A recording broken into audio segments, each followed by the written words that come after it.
sur 2 mois, à l'intérieur de l'Iran, 82% des Iraniens interrogés veulent vous voir, vous, Votre Altesse, arriver au pouvoir. Alors, est-ce que vous êtes prêts? Vous savez, arriver au pouvoir, c'est déjà mettre la charrue devant les bœufs. Moi, ce que je pense, c'est par contre mon rôle de transition. Et vous avez un programme. J'ai un programme pour la transition, c'est-à-dire non seulement d'ici jusqu'à la chute du régime, mais aussi comment on ménage cette transition. Il est important de convaincre non seulement nos concitoyens, mais aussi le monde entier, qu'après la chute de ce régime, il n'y aura pas une, permettez-moi l'expression banale, la pagaille. Ce sera plus qu'il y a vraiment, c'est pas comme la chute de Saddam Hussein en Irak, qui était très mal gérée à l'époque par l'administration américaine. Nous ne voulons pas d'avoir une armée étrangère sur notre sol. Nous ne réclamons pas que le contribuable français ou américain ou autre paie la note des frais.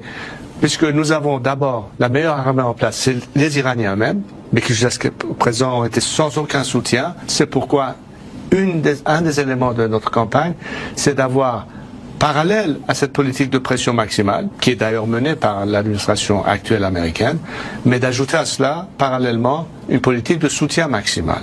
Pourquoi? Parce que c'est la pression de l'intérieur, avec cette pression extérieure, qui peuvent nous mener à la chute du régime. Mais aussi, juste après la chute du régime, d'avoir un plan de transition, c'est-à-dire le gouvernement provisoire qui gère les affaires du pays temporairement, la préparation pour les élections à une assemblée constitutionnelle qui, elle, est chargée de trancher sur le dossier de l'alternative future.